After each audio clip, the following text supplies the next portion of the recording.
no ala ia poifua ia minista I o mena la ia tanga tata mai whaia whai oa ale tulanga la waleva o nga ke eisi whaka malo I le mele o le avo o Tuilaepa e mafua e kulanga e mangao e wako kupe e whair ke wila e wako kua kuia la kokanga e whalele iai e la kongano ale o mga wako iai le sosa e whiwana e whai mai mako kei e ku ian ke wila ai anuar ke wila langa o matou le iai va inga lo kere e va inga lo kere o e wila le mena tupu I le tulanga leo o wharinga taupou, tausala.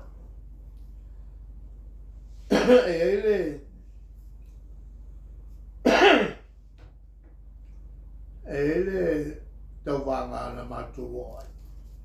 Le la matua I tonga. Ma se se e wha I ngā komiti. Awa musu e whasa.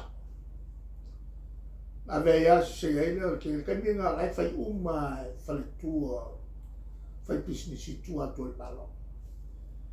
A ua owa Malielegaoi kausanga ka lua o minska o turisi. E lea e minska ko kenga ka malo. Sau whai inga. A le me piku sili o ngā maka ngā. O le makuonga le konga. Mako e maria o mori o sios. Koi kufonga. O le menga o sili a konga maka. O le ave o kenge lea. A le lera ngamu. A wai e serka ko kauwaka. Piki eilo le kenge. O ngā verola e o ele ngā le au le leila. E ka kauma le leila ma fau leila ngā. Ai ngofo le komiki. Ma piki le kenge leila ngā whasaboa. Ai mga kore interview lefa. E whapalaki. E o mai umai whiki konga maisi. Al kenge lea. E whenga luenga I le hotel fo I le o vai. Kumarosi ai ma vai papu. E ame kenge mai sama. O roa e o kinge le mea. Makua kua. Ea, whai loa le interview. Sau loa le interview, le fsini whapeltani e whapea. What do you do as a communal project in which your contribution to your country is made? O lea lo sao I mo meo ngā ruenga fo I lele e sosonia I le lo telo tangata. O lea whakingo I Samoa. O le kenge rane. E lele na inges. Anonga winga wau mga o le yakus langa sakakali whai. O langa kari la. A saulo se fsiki whanonga. O lau kari la le wa kawang sau se fsini. A ngai me kau turisi. E la lai whapeske o turisi me. Whai lo lang kau loko. Lang kau loko le ngā o aku e papu. A pero le ngā nguske. Tourism is a very, very, very important industry in Samoa. And we get a lot of money. Thank you very much. So Sailele le visili avo. So le kali so much. Yo le unga la o I kako. Mauriva. Ea. Foi mai lo le baku planga o wala o moro la kone. O le la vamba. Fire inga. Ai sida kung au le ma poko ka ko. Au ko le komiki le fale ko. O melia. A maka ku la so ngai. Ele ko fai ko. Ora apaku le vai ngal tulu se fai. La ngale tulu se pura. Ka ko kengala nga so elo bo como kai foi le ek mai le siak elo che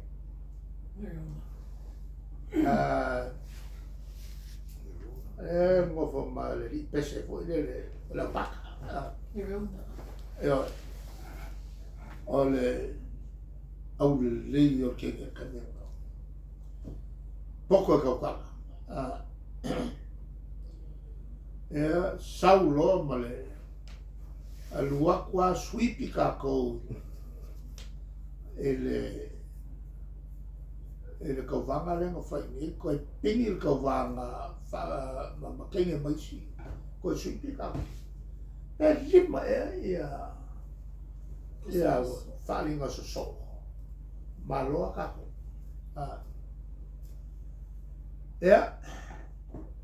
ta pupunga la le lau ko ku ikua lau i kilo ke ki o mai le vai ma poko e ko kongo yo le mai o la ku ma o le kwale le ka ko ka sia le ko fenga skengere o fifine wala no ta o me o le sao o le visitors bureau i le unga ia ka ko trata se si mai pe no tau no wa fia fo sa ia tono ko mo vala me le dry ia fale le ia tolex na la mo kele nga e ro ko kongo fale la ma ngai ia lo fa wa mai pe ai fo i si fale wi e le nga vai le kaimi la sa o ye fel ka pa e na ku le mai palatina ka ma mo kwa sa wa palatina ka ngi ru mo o pali pa mo le o mi fo ia se la wa ko la me fai le sini e le mo me o le al fale wi baba ai mo vo ma le sini il mkanga luenga piko sili o nga ku elele ele vai ngola ko tole o mkanga luenga la nga mua o nga sili ele ku elele o falma o so fu malo la fanga kalira o kalile ala o malmala ele fai ngo fiere su suema a kaua le ua maua mai kasi ale ngapa ia kau ia maua kuper atatu atu ile teleo tata se mai ngei a ko va ia ile kelo ka uskalie o mai ilunga fa ko singale lo ko se vai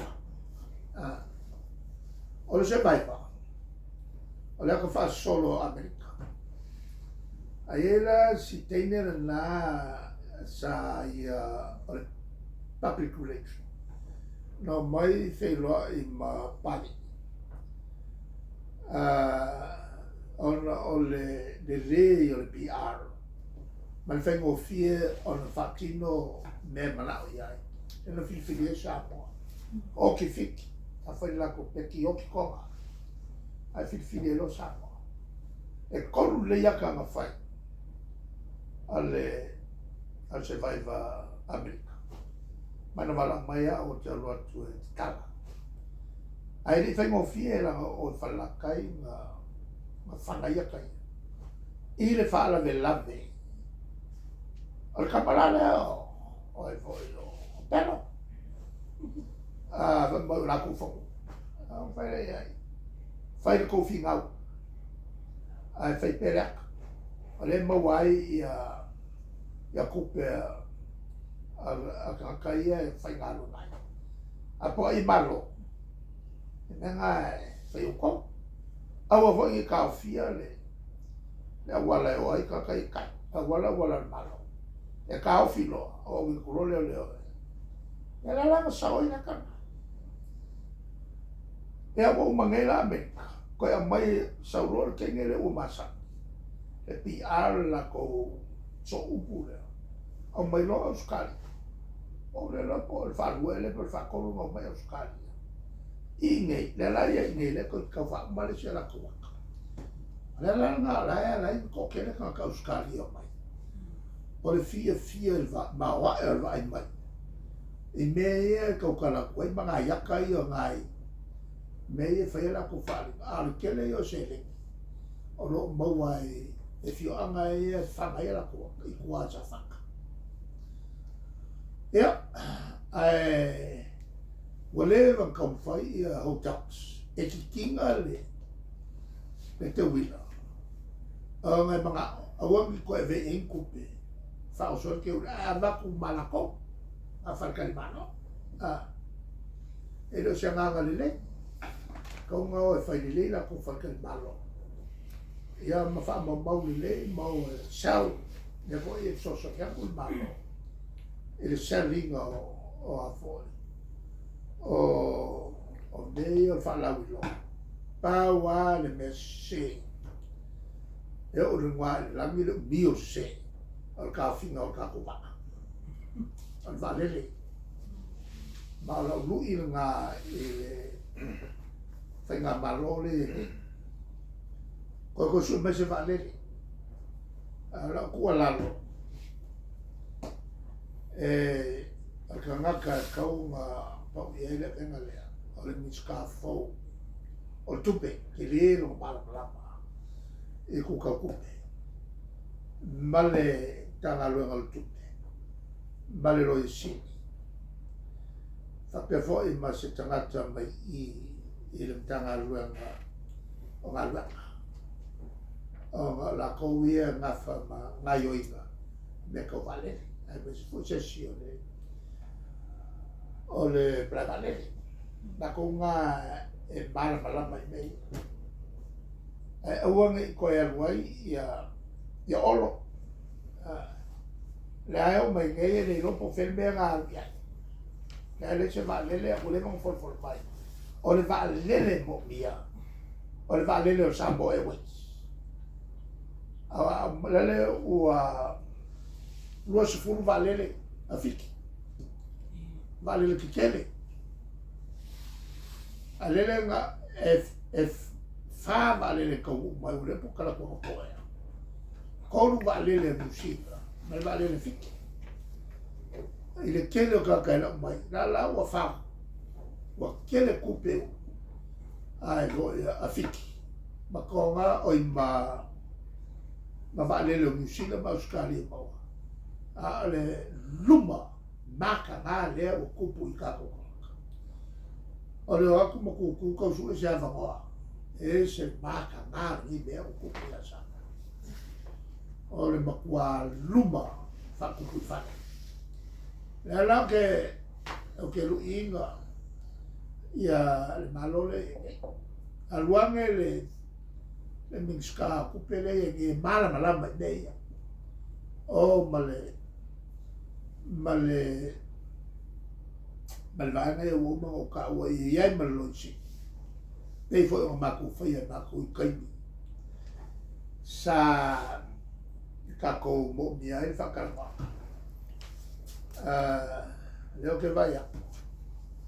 O le kao whinga o le vaka. Nga whai runga le whakuanga le silo ia lea ule koi. Lea e whawhakua le malo. O e nga mafuaia nga. Nga lea mai le vaa lele u. Wa koe a o se la e kasi o mai ni. Koe alu koe whasara lau whalo ki o se no whakuanga. Sa le kau nga pasia ka penaka. Lea ua makua a whai ngai ka koko. Ia. Al karia ko warfsi.